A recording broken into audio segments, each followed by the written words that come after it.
Bonjour à tous, je suis ravie de vous retrouver pour cette nouvelle émission des couleurs de la Bible. Les représentations du Christ crucifié sont innombrables dans l'art occidental. Tout commence bien sûr par les textes des 4 évangiles qui nourrissent les images de la crucifixion, chacune par des détails différents. Le tableau du peintre qu'on croit être André d'Ypres présente une composition très dense. La croix du Christ est dressée entre celle des 2 brigands, le bon et le mauvais larron, crucifiés avec lui.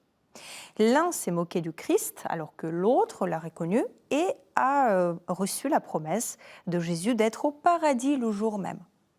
Près de la croix se trouve la Vierge Marie, écrasée de chagrin, soutenue par l'apôtre Jean, en rouge, à qui le Christ confie sa mère.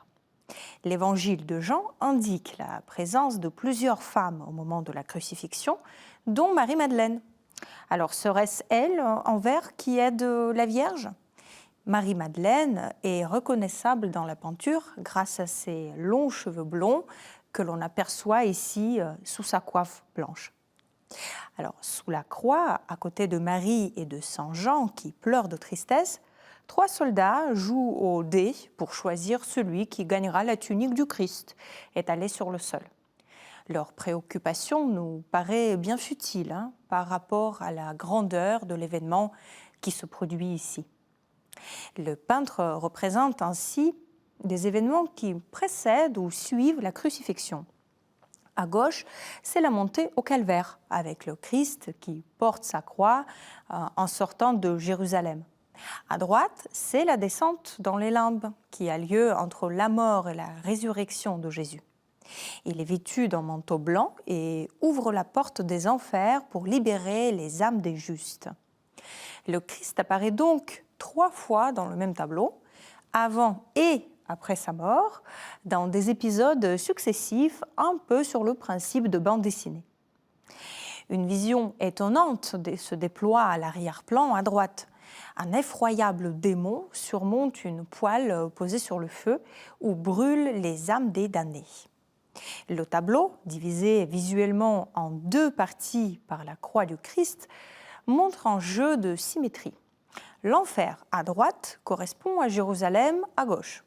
On pourrait même penser à la Jérusalem céleste mentionnée dans l'Apocalypse de Jean, cette cité idéale et divine qui est opposée à l'enfer. La montée du Christ au calvaire à gauche, juste avant sa mort, est opposée à la descente dans les limbes à droite, juste après la crucifixion. Le tableau, riche en détails, ouvre à une vision plus vaste et plus rassurante de l'histoire.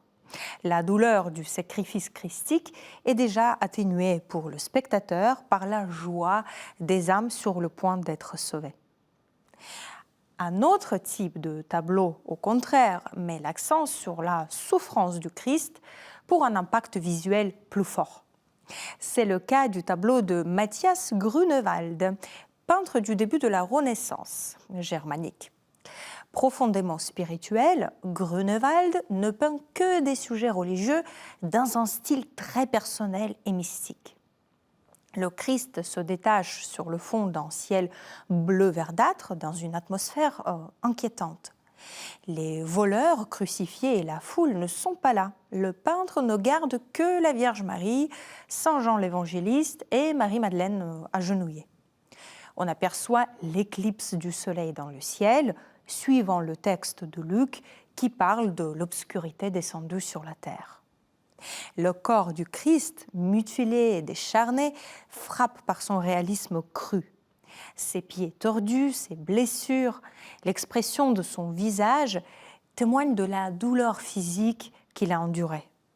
Dans un siècle difficile, le tableau montre que le Christ est venu prendre sa part des souffrances des hommes. Il invite peut-être les fidèles à partager ces douleurs, à prendre eux-mêmes leur croix. Cette idée, dans l'art, non seulement chez Grünewald, vient du contexte spirituel dans l'Europe du Nord, marqué par des mouvements mystiques et par la dévotion des 5 plaies du Christ. Un ouvrage intitulé « L'imitation de Jésus-Christ », largement répandu au XVe siècle, appelle à suivre le Christ dans une dévotion très personnelle et marque aussi les esprits.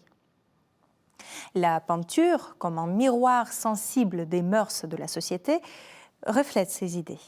Elle rend l'expérience vécue par le Christ plus tangible pour le spectateur, plus concrète.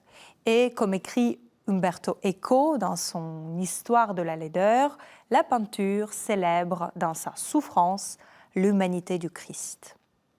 Je vous remercie de nous avoir suivis aujourd'hui. N'hésitez pas à partager cette émission à partir du site ktotv.com ou à partir des réseaux sociaux. Et je vous retrouve la semaine prochaine.